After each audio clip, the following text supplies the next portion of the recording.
بسم الله الرحمن الرحيم.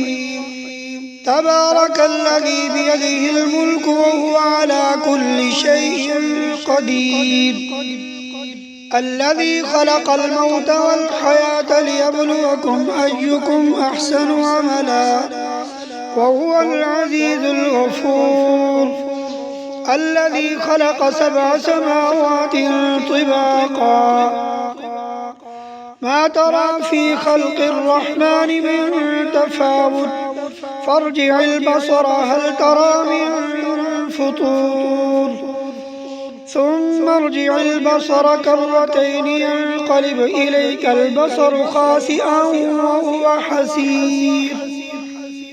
ولقد زينا السماء الدنيا بمصابيح وجعلناها رجوما للشياطين وأعتدنا لهم عذاب السعير.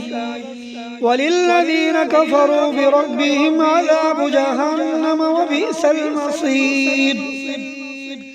إذا ألقوا فيها سمعوا لها شهيقا وهي تفور تكاد تميز من الغيظ، كلما ألقي فيها فوج سألهم خزنتها ألم يأتكم نذير،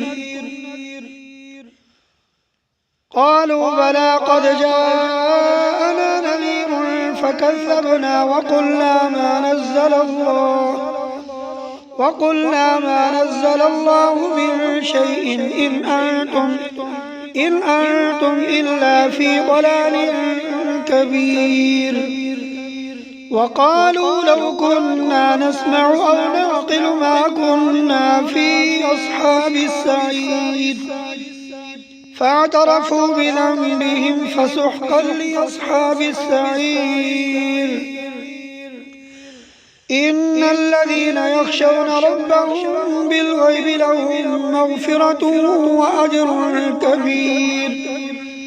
وأسروا قولكم أو اجهروا به إنه عليم بذات الصدور.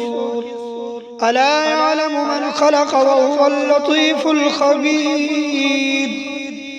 هو الذي جعل لكم الأرض ذلولا فامشوا في مناكبها وكلوا من رزقه وإليه النشور.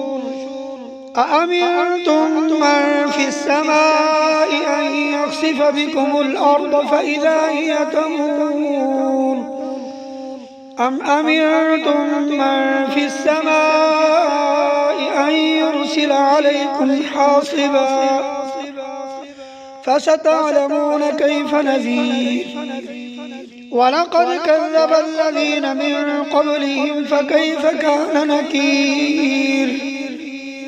أولم يروا إلى الطير فوقهم صافات ويقبضن ما يمسكهن إلا الرحمن إنه بكل شيء بصير. أما هذا الذي هو جند لكم ينصركم من دون الرحمن إن الكافرون إلا في غرور. أمن هذا الذي يرزقكم إن أمسك رزقه بل لجوا في عتو ونفور. أفمن يمشي مكبا على وجهه أهدى أمن يمشي سويا على صراط مستقيم. قل هو الذي أنشأكم وجعل لكم السمع والأبصار والأفئدة قليلا ما تشكرون. قل هو الذي ذرأكم في الأرض وإليه تحشرون. ويقولون متى هذا الوعد إن كنتم صادقين. قل إنما العلم عند الله وإنما أنا نذير مبين. فلما رأوا زلفة سيئت وجوه الذين كفروا وقيل هذا الذي كنتم به تدعون قل أرأيتم إن أهلكني الله ومن معي أو رحمنا فمن يجير الكافرين من عذاب أليم قل هو الرحمن آمنا به وعليه توكلنا فستعلمون من هو في ضلال مبين قل أرأيتم إن أصبح ماؤكم غورا فمن يأتيكم بماء معين صدق الله العظيم.